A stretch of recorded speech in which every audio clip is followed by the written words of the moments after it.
Hello friends, this is Payal. Welcome to Train Your Brain PSP. I hope তোমরা সবাই ভালো আছো এবং তোমাদের প্রিপারেশনও খুব ভালোভাবে চলছে। সো আজকে আমরা আরআরবি এনটিপিসি স্পেশাল জিকে এবং জিএস এর 20th ক্লাস করব। এর আগের 19টি ক্লাস তোমরা না দেখে থাকলে দেখে নিতে পারো, ডেসক্রিপশন বক্সে প্লেলিস্টের লিংক দেওয়া থাকবে। তো চলো শুরু করি আমাদের আজকের class top 30 GK and GS previous year questions. এবং ক্লাসের পিডিএফ তোমরা আমার টেলিগ্রাম চ্যানেলে পেয়ে যাবে। টেলিগ্রামের লিঙ্ক আমি ডেসক্রিপশন বক্সে দিয়ে রাখবো। ঠিক আছে, তো চলো দেখে নিই আমাদের আজকের প্রথম প্রশ্ন কি আছে। তো আজকের প্রশ্নগুলো আমরা করব আরআরবি এনটিপিসি এক্সাম, যেটা 17 জানুয়ারি 2017 সালে হয়েছিল, সেই পরীক্ষার প্রশ্নগুলো আমরা ডিসকাস করব। তো প্রথম প্রশ্ন আমাদের রয়েছে, the Mahabodhi temple complex which is one of the 4 holy sites related to the life of Lord Buddha is located in। তো গৌতম বুদ্ধের জীবনের সঙ্গে যুক্ত আমাদের 4টি কিন্তু পবিত্র স্থান রয়েছে, তার মধ্যে একটি মহাবোধি টেম্পল, এবং বাকিগুলোও তোমরা প্রত্যেকেই জানো। লর্ড বুদ্ধা যেখানে জন্মগ্রহণ করেছিলেন অর্থাৎ লুম্বিনী, ফার্স্টে রয়েছে আমাদের লুম্বিনী। নেক্সট রয়েছে তিনি যেখানে তার নির্বাণ লাভ করেন অর্থাৎ আমাদের মহাবোধি বা বোধ গয়া আমরা বলবো, বোধ গয়া আমাদের সেকেন্ড পজিশনে রয়েছে। থার্ড পজিশনে আমাদের রয়েছে লর্ড বুদ্ধা যেখানে তার প্রথম ধর্ম প্রচার করেন অর্থাৎ ধর্মচক্র প্রবর্তন করেন, সেটা আমাদের রয়েছে সারনাথে। এবং সবার শেষে রয়েছে লর্ড বুদ্ধা যেখানে তার দেহ ত্যাগ করেন অর্থাৎ মহাপরিনির্বাণ, সেটা আমাদের রয়েছে কিন্তু কুশীনগরে। তো এই 4টি রয়েছে কিন্তু আমাদের লর্ড বুদ্ধার লাইফের সঙ্গে রিলেটেড 4টি হোলি সাইট। তো তার মধ্যে এই মহাবোধি টেম্পল এটা রয়েছে কোথায়? এটা রয়েছে তোমরা জানো বিহারে। তো অপশন সি আমাদের সঠিক উত্তর হলো কোশ্চেন নাম্বার 1। তো এই বোধ গয়াতে এই যে টেম্পলগুলো তৈরি করার কাজ কিন্তু শুরু করেছিলেন মৌর্য সম্রাট অশোক। তো এক্ষেত্রে আমাদের উত্তর অবশ্যই অপশন সি হলো বিহার। নেক্সট কোশ্চেন আমরা করব কোশ্চেন নাম্বার 2। কোশ্চেন নাম্বার 2 রয়েছে, Abhinav Bharat society of revolutionaries was organised by. তো অভিনব ভারত এই যে আমাদের বিপ্লবীদের একটি সংগঠন ছিল, এটা তৈরি করেছিলেন কে? তো এটা তৈরি করেছিলেন ভিডি সাভারকার এবং তার ভাই গণেশ সাভারকার। তো এখানে গণেশ সাভারকারের নাম দেওয়া নেই। গণেশ সাভারকার এবং ভিডি সাভারকার এই দুজন মিলে কিন্তু এই অভিনব ভারত সোসাইটি তৈরি করেছিলেন 1904 সালে। বোম্বে রিজিয়নে ওনারা কিন্তু এই সংগঠন তৈরি করেন। আসলে এটা তৈরি করেছিলেন ওরা দুজন মিলে কিন্তু 1899 সালে। সেই সময় এটার নাম ছিল মিত্র মেলা, এবং 1904 সালে এই মিত্র মেলাকে কিন্তু রিনেম করা হয় অভিনব ভারত নামে। ঠিক আছে, তো এটা তৈরি করেছিলেন ভিডি সাভারকার এবং তার ভাই গণেশ সাভারকার। তো অপশন সি আমাদের সঠিক উত্তর হবে কোশ্চেন নাম্বার 2। নেক্সট কোশ্চেন আমরা দেখব question number 3। The environment protection act was enacted in the year. তো এনভায়রনমেন্ট প্রোটেকশন অ্যাক্ট এটা এনাক্ট করা হয়েছিল কত সালে? এনভায়রনমেন্টকে প্রোটেকশন দেওয়ার জন্য 1986 সালে কিন্তু ভারত সরকার এই অ্যাক্ট প্রণয়ন করেন। তো অপশন সি আমাদের সঠিক উত্তর হবে কোশ্চেন নাম্বার 3। নেক্সট কোশ্চেন আমরা করব question number 4। If a panchayat is dissolved elections are to be held within. তো পঞ্চায়েত যদি ডিসলভ হয়ে যায়, এমনিতে আমরা জানি পঞ্চায়েতের যদি আমরা দেখি যে সে কত বছর তার কার্যকাল থাকে, তো সেটা থাকে কিন্তু 5 বছর। সে 5 বছর কিন্তু তার মেয়াদ থাকে। কিন্তু এই 5 বছরের আগে যদি কোনো পঞ্চায়েত ডিসলভ হয়ে যায়, ভেঙে যায়, তো সেক্ষেত্রে যে দিন ভেঙে যাবে তার থেকে 6 মাসের মধ্যে কিন্তু আরেকটা ইলেকশন করাতে হবে, পঞ্চায়েত ইলেকশন কিন্তু করাতে হবে। তো এটা আমরা অপশন বি সঠিক উত্তর করব, উইদিন 6 মান্থ পঞ্চায়েত ইলেকশন কিন্তু আবার হতে হবে। ঠিক আছে, তো তোমাদের কাছে হোমওয়ার্ক থাকবে কি পঞ্চায়েত আমাদের আর্টিকেলের কোন ধারায় রয়েছে। তো এটা তোমাদের হোমওয়ার্ক থাকলো, অবশ্যই কমেন্ট বক্সে জানাবে। ওকে, তো কোশ্চেন নাম্বার 4 আমাদের ডান। নেক্সট আমরা দেখে নেব question number 5। As per the constitution of India who is authorised to transfer the জাজ of the high court to another. তো কনস্টিটিউশন অফ ইন্ডিয়া আমাদের ভারতের সংবিধান মতে হাইকোর্টের কোনো জাজকে অন্য কোনো হাইকোর্টে ট্রান্সফার করার ক্ষেত্রে কার ভূমিকা থাকে, কার ক্ষমতা সেক্ষেত্রে রয়েছে, কে অথরাইজড? তো chief justice of India, prime minister, president, নাকি চিফ জাস্টিস অফ ইন্ডিয়া এবং সেই আর কি সেই রাজ্যের যিনি চিফ জাস্টিস অফ সেই স্টেট থাকবেন সেই ওনারা দুজন মিলে ঠিক করবেন। তো সঠিক উত্তর কিন্তু আমরা করব অপশন নাম্বার সি, প্রেসিডেন্ট করবেন এই ট্রান্সফার। তো কিন্তু সেক্ষেত্রে কিন্তু তিনি একজনের অ্যাডভাইসে করবেন, তিনি অবশ্যই চিফ জাস্টিস অফ ইন্ডিয়া। তো ওনারা দুজন কনসাল্ট করবে, কিন্তু এই যে ক্ষমতা এটা কিন্তু দেওয়া হয়েছে অবশ্যই প্রেসিডেন্টকে, এবং সেই ক্ষমতা আমরা কিন্তু পাবো আর্টিকেল 222-এ। ঠিক আছে, 222 আমাদের রয়েছে, আর্টিকেল 222-এ রয়েছে যে প্রেসিডেন্টের সেই ক্ষমতা রয়েছে যে তিনি একটা হাইকোর্টের জাজকে কিন্তু অন্য হাইকোর্টে তিনি ট্রান্সফার করতে পারেন on the advice of chief justice of India. তো অপশন সি এর ক্ষেত্রে আমাদের সঠিক উত্তর হয়ে গেল question number 5। Question number 6, fruit preserved in cold storage last longer because. তো কোল্ড স্টোরেজে সংরক্ষণ করা ফল দীর্ঘস্থায়ী হয়, তার কারণ কি? অপশন এতে রয়েছে exposure two Sunlight is prevented. তো সানলাইট বা সূর্যালোকের যে এক্সপোজার সেটা প্রিভেন্ট করা যায়। এরকম যদি হতো তাহলে কিন্তু আমরা একটা অন্ধকার ঘরে যেখানে সানলাইট এন্টার করছে না সেরকম ঘরে রাখলেও হতো, তো এটা কিন্তু কারণ নয়। অপশন বিতে রয়েছে concentration of carbon dioxide in the environment is increased. তো এনভায়রনমেন্টে কার্বন ডাইঅক্সাইডের কনসেন্ট্রেশন বেড়ে যায়, তাই জন্য ফলটাকে প্রিজার্ভ করা যায়, এরকমও নয়। অপশন সিতে রয়েছে rate of respiration is decreased. তো সেই ফ্রুটের যে রেসপিরেশন রেট আছে সেটা ডিক্রিজ করে যায়, তার ফলে কিন্তু ফল যে ইথিলিনকে রিলিজ করে সেই রিলিজের রেটটাও কমে যায়, এবং তার ফলে তোমরা প্রত্যেকেই জানো ইথিলিন কিন্তু ফলকে মানে পেকে যেতে সাহায্য করে। তো সেই জন্য যখন ইথিলিন রিলিজটা কম হবে তখন ফলটা কিন্তু বেশি দিন তরতাজা থাকবে। তাই জন্যই আমরা অপশন সিকে সঠিক উত্তর করব, কোশ্চেন নাম্বার 6। নেক্সট কোশ্চেন আমরা করব question number 7, Bombayla Devi Laishram represents India in. তো ভারতকে বোম্বাইলা দেবী লাইশ্রাম কোন ক্ষেত্রে প্রতিনিধিত্ব করেন? অবশ্যই আন্তর্জাতিক ক্ষেত্রে। তো অপশন এতে রয়েছে টেনিস, অপশন বিতে আমরা পাবো সুইমিং, এবং অপশন সি আমাদের সঠিক উত্তর হবে আর্চারি। আর্চারি বা তীরন্দাজির ক্ষেত্রে কিন্তু বোম্বাইলা দেবী তিনি ভারতবর্ষকে রিপ্রেজেন্ট করতেন। ঠিক আছে, তিনি পরপর 2008, 2012 এবং 2016 সালে যে সামার অলিম্পিক হয়েছিল সেখানে ভারতবর্ষকে তিনি রিপ্রেজেন্ট করেছিলেন, এবং 2012 সালে ওনাকে কিন্তু অর্জুন পুরস্কারে পুরস্কৃত করা হয়। তো তিনি একজন তীরন্দাজ। তো অপশন সি আমাদের সঠিক উত্তর হবে কোশ্চেন নাম্বার 7। তো question number 8, the Gandhara art, a style of Buddhist visual art that developed between 1st century BCE and 7 CE flourished largely during। তো গান্ধার আর্ট যেটা বুদ্ধিস্ট ভিজুয়াল আর্টের একটি ধরন, সেটা খ্রিস্টপূর্ব প্রথম শতাব্দী থেকে খ্রিস্টপূর্ব সপ্তম শতাব্দীর মধ্যে কিন্তু ডেভেলপ করেছিল, কিন্তু সেটা ফ্লারিশ করেছিল লার্জলি মানে বৃহত্তমভাবে সেটা মানে ছড়িয়ে পড়েছিল কোন বংশের সময়কালে, কোন ডায়নাস্টির সময়কালে?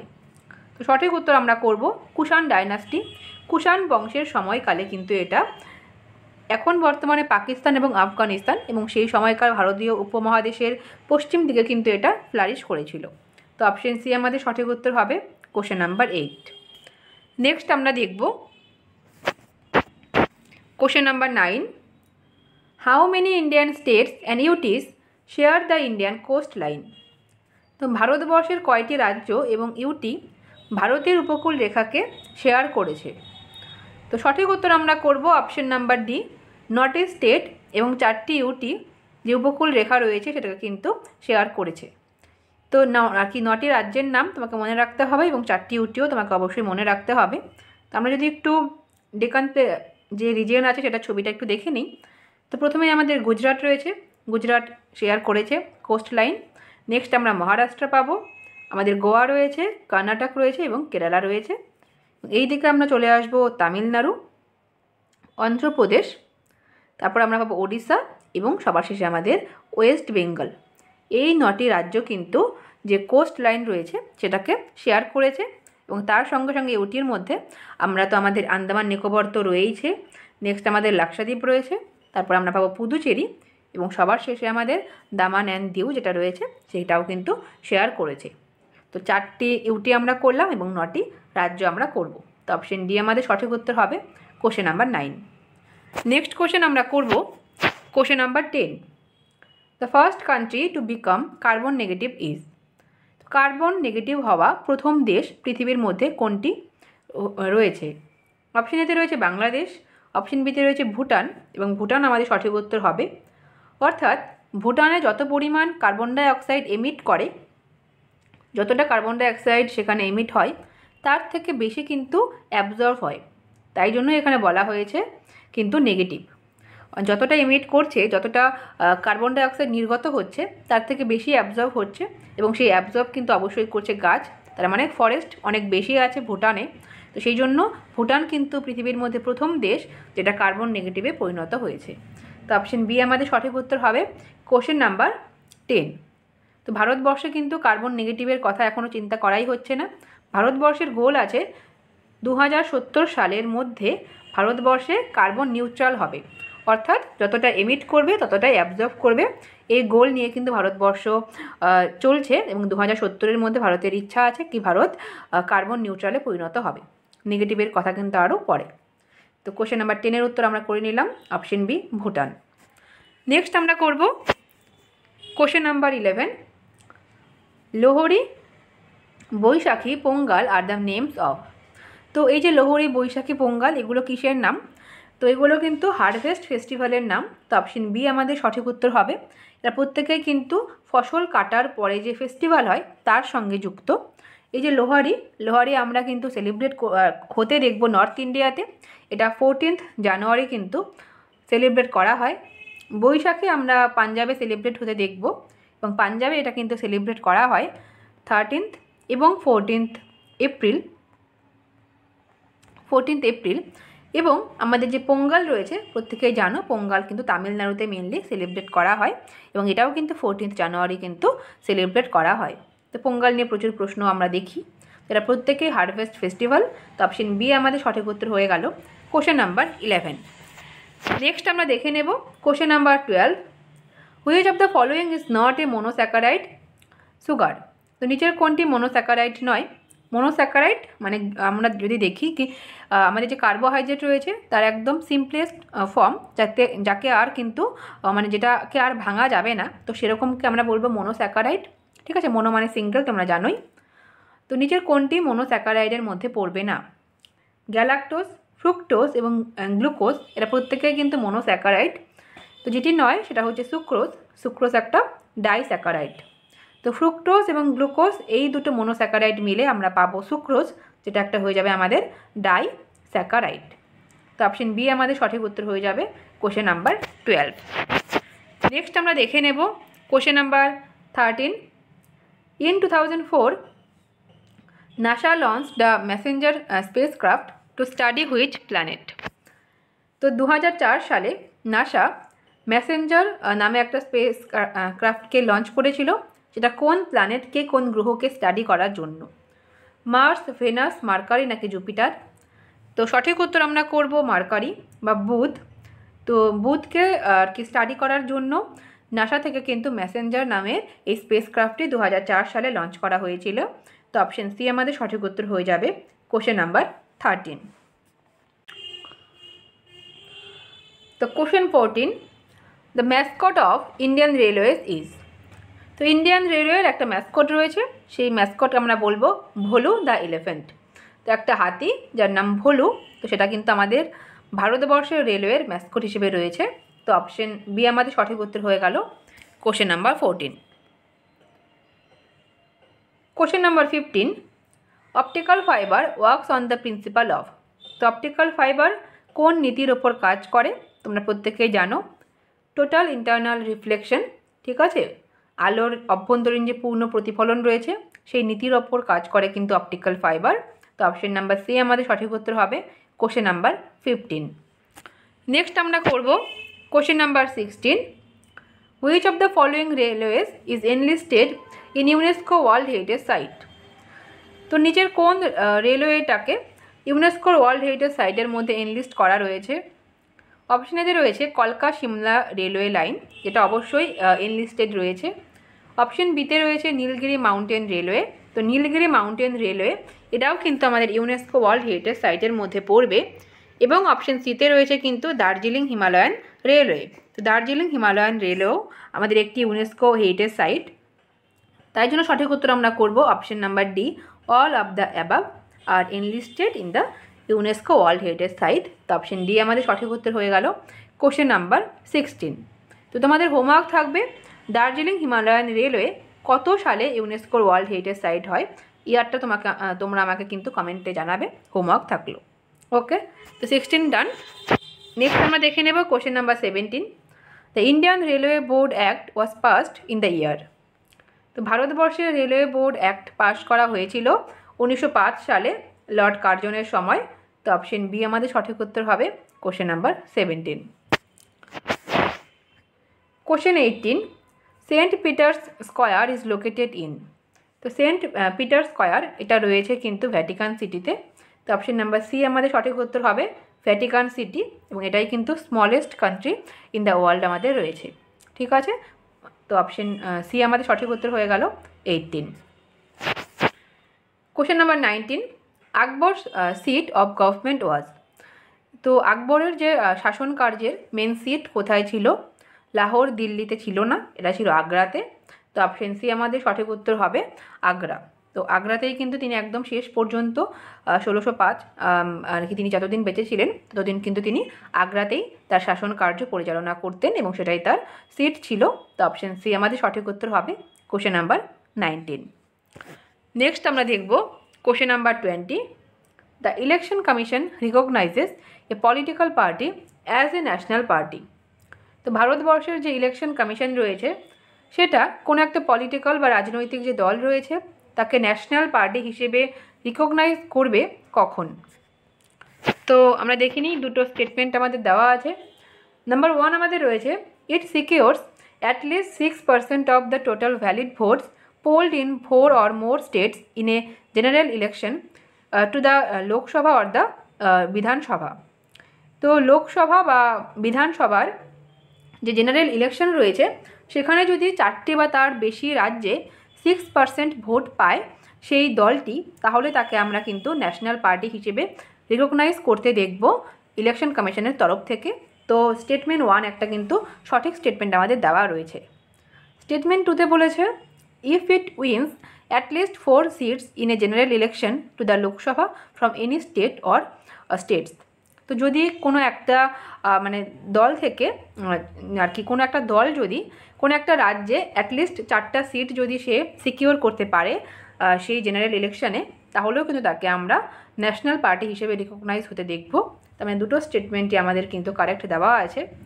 তো সঠিক উত্তর আমরা অবশ্যই করব, বোথ আর কারেক্ট। তো অপশন সি আমাদের সঠিক উত্তর হবে কোশ্চেন নাম্বার 20। নেক্সট আমরা দেখে নেব question number 21, right two education become a fundamental right in. তো ফান্ডামেন্টাল রাইটের মধ্যে রাইট টু এডুকেশনকে এনলিস্ট করা হয়েছিল কত সালে? তোমরা প্রত্যেকেই জানো 2002 সালে কিন্তু 86তম অ্যামেন্ডমেন্ট অ্যাক্টের দ্বারা ফান্ডামেন্টাল রাইটের মধ্যে কিন্তু রাইট টু এডুকেশনকে আমরা এনলিস্ট হতে দেখব, এবং তারপরে 2010 এপ্রিলে কিন্তু সেটাকে অ্যামেন্ডমেন্ট করা হয়। ঠিক আছে, অ্যামেন্ডমেন্ট করা হয় এবং সেখানে কিন্তু মোডালিটিস অফ ভ্যালুকে অ্যাড করা হয়, এবং যেহেতু আমাদের 2002 অপশানে নেই, তো অপশন এ আমাদের সঠিক উত্তর হবে 2010 সালের এপ্রিল মাসে সেটাকে মডিফিকেশন করা হয়। তো অপশন এ আমাদের সঠিক উত্তর হলো question number 21। Question number 22, speeds greater than the speed of sound in air are known as. তো বাতাসে শব্দের বেগের চেয়ে বেশি বেগকে কী বলা হয়? তো অপশানগুলো আমরা একটু দেখে নিই।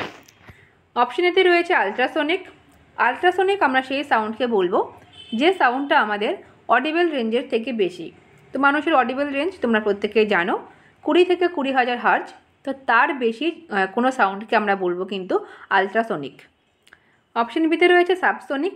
তো সাবসনিক আমরা সেই তখন বলবো যখন কোনো কিছুর স্পিড বাতাসে মানে কি শব্দের যে স্পিড রয়েছে তার থেকে কম হবে, তাকে আমরা সাবসনিক বলবো। তো এর মধ্যে কিন্তু আমাদের মানুষজন, গাড়ি ঘোড়া সমস্ত কিছুই পড়বে, কারণ প্রত্যেকের স্পিড কিন্তু শব্দের স্পিডের থেকে কম। কিন্তু এখানে জিজ্ঞেস করা হয়েছে শব্দের থেকে বেশি স্পিড যাদের রয়েছে সেটাকে আমরা কি বলবো? তো অপশন সিতে রয়েছে হাইপারসনিক। তো তো হাইপারসোনিক এবং সুপারসোনিক এই দুটোই কিন্তু আমাদের সঠিক উত্তর হবে, কারণ এই দুটোর স্পিডই কিন্তু শব্দের স্পিডের থেকে বেশি। ঠিক আছে, তো হাইপারসোনিক তার স্পিড সব থেকে বেশি আমরা বলবো যখন এই দুটোকেই আমরা ম্যাক নাম্বার দিয়ে ডিসাইড করি। তো ম্যাক নাম্বার যখন 5-এর বেশি হবে তখন তাকে আমরা হাইপারসোনিক বলবো, এবং সুপারসোনিক আমরা কিন্তু বলবো যখন 1-এর বেশি হবে। ঠিক আছে, তো এক্ষেত্রে আমাদের অপশানটা একটু ঠিক করে দেওয়া উচিত ছিল। এক্ষেত্রে আমরা সোনিক যদি করে দিই তাহলে আমরা সুপারসোনিক করব, কারণ এই দুটোই কিন্তু সঠিক দেওয়া রয়েছে। তো সোনিক আমরা সেই সাউন্ডকে বলবো যখন আমাদের সেই স্পিডকে বলবো যখন তার স্পিড এবং মানে বাতাসের শব্দের যে স্পিড সেটা ইকুয়াল হবে, তখন সেই স্পিডকে আমরা সোনিক বলবো। তো এক্ষেত্রে আমরা সুপারসোনিক করলাম, এবং এর সাথে হাইপারসোনিক থাকলেও কিন্তু তুমি হাইপারসোনিক করতে পারো। ঠিক আছে, তো কোশ্চেন নাম্বার 22 আমাদের ডান। নেক্সট আমরা দেখব কোশ্চেন নাম্বার 23 বলেছে what is not true for electromagnet. তো ইলেকট্রোম্যাগনেট বা তড়িৎ চুম্বকের ক্ষেত্রে নিচের কোন তথ্যটি সঠিক নয়? অপশন এতে বলা হয়েছে it is a temporary magnet, যেটি একটি কারেক্ট স্টেটমেন্ট আমাদের রয়েছে। অপশন বিতে রয়েছে এর strength varies with the air gap between its pole. তো এটার যে পোলের মধ্যে যে এয়ার গ্যাপ রয়েছে তার উপর এটার স্ট্রেংথ ভ্যারি করে।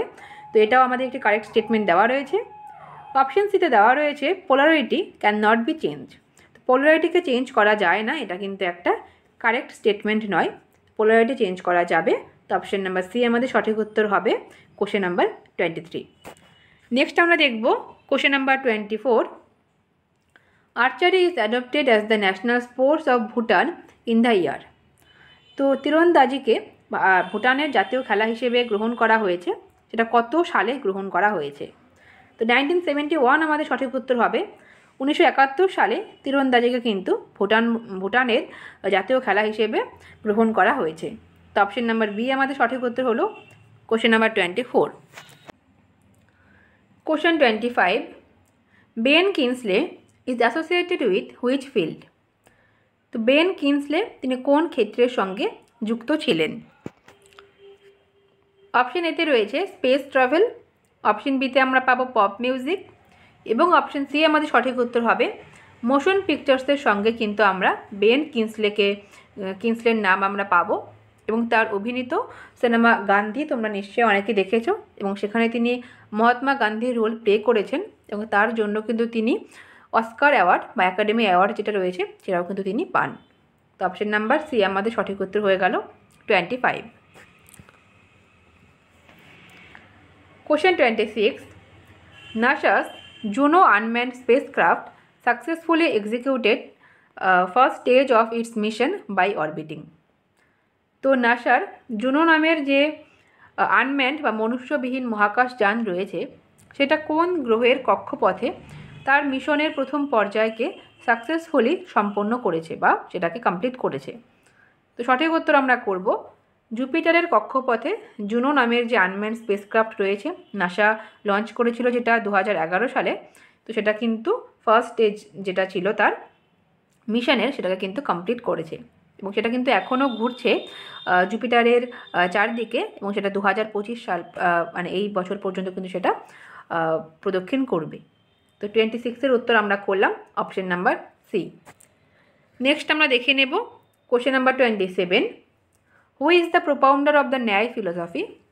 তো আমাদের হিন্দু ধর্মের ক্ষেত্রে আমাদের যে 6টি ফিলোসফি রয়েছে তার মধ্যে ন্যায় দর্শন একটি। তো এই ন্যায় দর্শনের প্রবক্তা কে ছিলেন? সঠিক উত্তর আমরা করব অপশন নাম্বার এ। ন্যায় দর্শন তার প্রবক্তা ছিলেন বা ফাউন্ডার ছিলেন কিন্তু গৌতম। তো অপশন নাম্বার এ আমাদের সঠিক উত্তর হলো। ন্যায় ছাড়াও আমাদের আরও 5টি দর্শন রয়েছে, তার মধ্যে প্রথমে আমাদের রয়েছে বৈশেষিক, তারপরে আমরা পাবো কিন্তু সাংখ্য দর্শন যেটা আমাদের রয়েছে, থার্ড আমাদের রয়েছে যোগ দর্শন, এবং তারপরে কিন্তু আমরা পূর্ব মীমাংসা এবং উত্তর মীমাংসা, এই 6টি দর্শন আমরা কিন্তু টোটাল পাই। তো ন্যায় দর্শন আমরা দেখে নিলাম গৌতম। এরপর যদি আমরা দেখি আমাদের বৈশেষিক যে আর কি দর্শন রয়েছে সেটাকে কিন্তু কনাদ কিন্তু তার প্রোপাউন্ডার ছিলেন। আমি শর্ট ফর্মে লিখছি যে বৈশেষিক তার প্রোপাউন্ডার ছিলেন কিন্তু কনাদ। নেক্সট আমাদের আছে সাংখ্য দর্শন, তার প্রোপাউন্ডার ছিলেন কপিল, ঋষি কপিল, তিনি কপিল মুনি, তিনি ছিলেন সাংখ্য দর্শনের মানে প্রবক্তা। নেক্সট আমাদের আছে যোগ দর্শন। তোমরা প্রত্যেকেই জানো ওগা, তার প্রোপাউন্ডার অবশ্যই ছিলেন পতঞ্জলি। পূর্ব মীমাংসার প্রোপাউন্ডার ছিলেন কিন্তু ইয়ামিনী। এবং সবার শেষে রয়েছে আমাদের উত্তর মীমাংসা, বা যাকে আমরা বেদান্ত নামেও জানি, তার কিন্তু প্রোপাউন্ডার ছিলেন ব্যাস। ওকে, তো এই হয়ে গেল আমাদের 6টি দর্শন এবং তাদের প্রোপাউন্ডার। খুব ভালো করে মনে রাখবে, সব পরীক্ষার জন্য এটা important. Question number 28, the salary and allowance of the president is charged on the. তো প্রেসিডেন্টের যে স্যালারি রয়েছে, বেতন রয়েছে এবং অ্যালাউন্স বা ভাতা রয়েছে, সেটা কোন ফান্ড থেকে দেওয়া হয়? তো অপশনগুলো আমরা একটু দেখে নিই। অপশন এতে রয়েছে কন্টিজেন্সি ফান্ড। তো কন্টিজেন্সি ফান্ড থেকে কিন্তু কাউকে বেতন দেওয়া হয় না, কারণ এটা কিন্তু শুধুমাত্র এমার্জেন্সি টাইমের জন্যই থাকে, এবং সেটা যখন কোনো ধরো ডিজাস্টার হলো বা যে কোনো এমার্জেন্সি টাইমে এটাকে ইউজ করা হয়। এটার জন্য কোনো রকমের কোনো পার্লামেন্টের অ্যাপ্রুভালের দরকার হয় না, শুধুমাত্র প্রেসিডেন্টের সাইন দিয়েই কিন্তু এই কন্টিজেন্সি ফান্ডের থেকে টাকা মানে কি নেওয়া যায়। এবং এই কন্টিজেন্সি ফান্ড কিন্তু আমরা পাবো আর্টিকেল 267-এর 1-এ। ঠিক আছে, 267-এর এতে আমরা পাবো কন্টিজেন্সি ফান্ড, যেটাকে আমরা এমার্জেন্সি টাইমে ইউজ করে থাকি। এবং রাষ্ট্রপতির বেতন, এছাড়াও আমরা যদি দেখি উপরাষ্ট্রপতি, ঠিক আছে, ভাইস প্রেসিডেন্ট আমাদের, তার সাথে সাথে আমাদের লোকসভার speaker, deputy speaker, chairman, deputy chairman of Rajya Sabha, এছাড়াও আমাদের গভর্নর বলো বা বিভিন্ন জাজ যারা থাকবেন, তাদের প্রত্যেকের অ্যালাউন্স এবং তাদের স্যালারি কিন্তু দেওয়া হবে কনসলিডেটেড ফান্ড থেকে। তো এক্ষেত্রে আমাদের সঠিক উত্তর হবে option number B, consolidated fund. সেখান থেকে টাকা বের করার জন্য অবশ্যই পার্লামেন্টের অ্যাপ্রুভালের কিন্তু দরকার হয়। উইদাউট পার্লামেন্ট অ্যাপ্রুভাল এখান থেকে কিন্তু কোনো রকমের টাকাকে উইথড্রন করা যায় না। ঠিক আছে, এবং এই যে কনসলিডেটেড ফান্ড, এটার আর্টিকেল আমাদের রয়েছে ভারতের সংবিধানের 266-এর 1-এ। ঠিক আছে, তো অপশন বি আমাদের সঠিক উত্তর হলো। অপশন সিতে রয়েছে পাবলিক অ্যাকাউন্টস। তো পাবলিক অ্যাকাউন্টস মানে বুঝতেই পারছো, পাবলিকের টাকা, যেখানে আমরা বলবো কি বিভিন্ন ব্যাঙ্ক অ্যাকাউন্টস বলো বা সেভিং অ্যাকাউন্টস বলো বা প্রভিডেন্ট ফান্ড, এই সমস্ত কিছুই কিন্তু পাবলিক অ্যাকাউন্টসের মধ্যে পড়বে। তো এক্ষেত্রে আমাদের সঠিক উত্তর কিন্তু 28-এর হয়ে গেল অপশন বি। নেক্সট আমরা দেখে নেব question number 29, which of the following is known as black lead. তো কালো সীসা নামে পরিচিত অবশ্যই গ্রাফাইট। অপশন নাম্বার সি আমাদের সঠিক উত্তর হয়ে গেল গ্রাফাইট, যেটা কার্বন দিয়ে তৈরি, এবং সেটা কিন্তু আমরা দেখব গ্রাফাইটের মধ্যে দিয়ে কিন্তু তাপ এবং তড়িৎ, ঠিক আছে, কারেন্ট এবং হিট দুটোই কিন্তু পাস করতে পারে, যেটা নিয়ে মানে বিভিন্ন সময় পরীক্ষায় প্রশ্ন আসে। তো এটা ব্ল্যাক লিড নামে কিন্তু পরিচিত। তো অপশন নাম্বার সি আমরা সঠিক উত্তর করলাম। নেক্সট আমরা দেখে নেব কোশ্চেন নাম্বার 30 এবং আজকের শেষ প্রশ্ন, which of the following is not a property of mixture. তো মিক্সচার বা মিশ্রণের প্রপার্টি নয় বা বৈশিষ্ট্য নয় নিচের কোনটি? অপশন এতে রয়েছে the constituent of a mixture retain their properties. তো কোনো একটা মিক্সচার, ঠিক আছে, সেই মিক্সচারের মধ্যে কিন্তু তাদের যে কনস্টিটিউয়েন্টগুলো রয়েছে, তাদের মধ্যে যেগুলো মিশে একটা মিক্সচার তৈরি হয়েছে, তারা প্রত্যেকে ইন্ডিভিজুয়ালি কিন্তু তাদের প্রপার্টিকে রিটেইন করে। তো এটা অবশ্যই আমাদের একটি প্রপার্টির মধ্যে পড়বে। তো এটা কিন্তু নট জিজ্ঞেস করেছে, তাই জন্য আমাদের অপশন এ হবে না। অপশন বিতে বলেছে it can be separated by physical method. তো ফিজিক্যাল মেথড ইউজ করে এটাকে কিন্তু সেপারেট করা যায়, যেটি একটি অবশ্যই কারেক্ট প্রপার্টি। নেক্সট রয়েছে its composition is mixed with one another. তো এটার যে কম্পোজিশন বা কনস্টিটিউয়েন্টগুলো থাকে, তারা কিন্তু একে অন্যের সাথে পুরোপুরি মিশে যায় না। তো এটা কিন্তু একটি মিক্সচারের প্রপার্টি হলো না। তো অপশন নাম্বার সি আমাদের সঠিক উত্তর হয়ে গেল কোশ্চেন নাম্বার 30। তো এই ছিল আমাদের আজকের 30টা প্রশ্ন। আশা করি তোমাদের ক্লাসটা কিছুটা হলেও হেল্পফুল হবে। তো নেক্সট ক্লাসে আমরা আরও নতুন 30টা প্রশ্ন নিয়ে ডিসকাস করব। টিল দেন তোমরা সবাই খুব ভালো থেকো। সবাইকে thank you so much, by.